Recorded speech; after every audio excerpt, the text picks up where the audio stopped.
السلام عليكم حبايبنا الغاليين متابعين مصر زمان. كلامنا عن الهدية اللي أهداها هتلر للملك فاروق بمناسبة جوازه.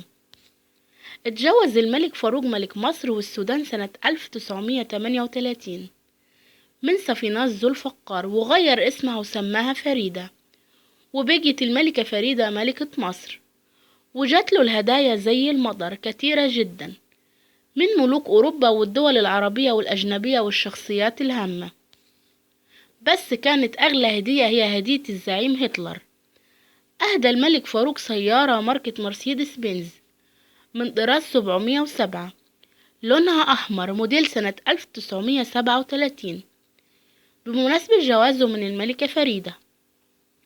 بتعتبر السيارة دي نادرة جدا، ما تصنعش منها غير 3 سيارات بس في العالم كله.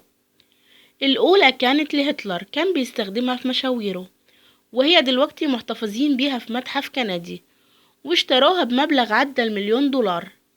والتانية كانت هدية لشاه إيران، والتالتة طبعا للملك فاروق. السيارة كانت ليها مميزات خاصة، مصفحة ومزودة بجزاز بيحمي الركاب من الرصاص، يعني لو حد أطلق السلاح عليها ما تتأثرش، والجزاز ما يتكسرش، وبكده محدش يتضرر. وطولها كان حوالي 6 أمتار وعرضها 2 متر.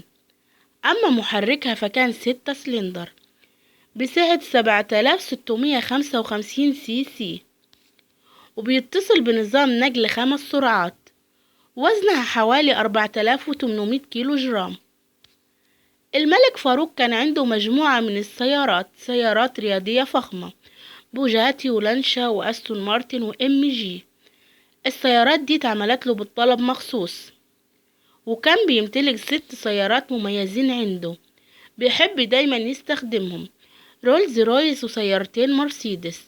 وكانت أكتر سيارة للملك بينفرد بيها هي سيارة المرسيدس اللي أهداها له هتلر. وبعد سقوط الملكية ورحيل الملك فاروق من مصر، اتعرضت السيارة للبيع في أول مزاد بعد ثورة يوليو، وفعلا اتباعت السيارة الملكية في مزاد كبير، واللي اشتراها كان تاجر يهودي بمبلغ رخيص 70 جنيه، مبلغ رخيص جدا في التراب ولا يساوي أي قيمة.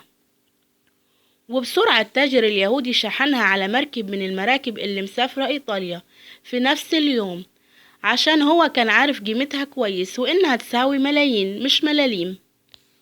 وفي مرة كده كان في احتفال من الاحتفالات، كان حاضره مجلس قيادة الثورة برئاسة جمال عبد الناصر، وحضر السفير الألماني للتهنئة. وسمع السفير عن السيارة الملكية وعايز يشتريها، وقدم شيك على بياض من المستشار الألماني للخزانة المصرية مقابل إنهم يستردوا السيارة من التاجر اليهودي، لأنه هو عارف قيمتها. عبد الناصر مذهول من الموقف وانصدم ومنع الكلام، وفضل يبص يمين وشمال. بعدين بص مرة تاني للسفير الألماني مش مصدق الكلام اللي بيقوله، وقال له في دهشة: عيد الكلام اللي انت قلته مرة تاني. فراح السفير الألماني قال له نفس الكلام مرة تاني.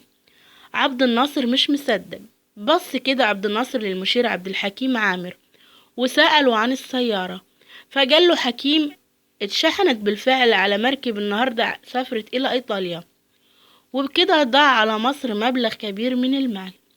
والسيارة الألمانية الخاصة بالملك فاروق موجودة حاليا في متحف خاص بروسيا، بيمتلكه رجل أعمال روسي، وإن سعرها الحالي بيقدر إلى أكتر من 10 مليون يورو، وده أقل تقدير ليها.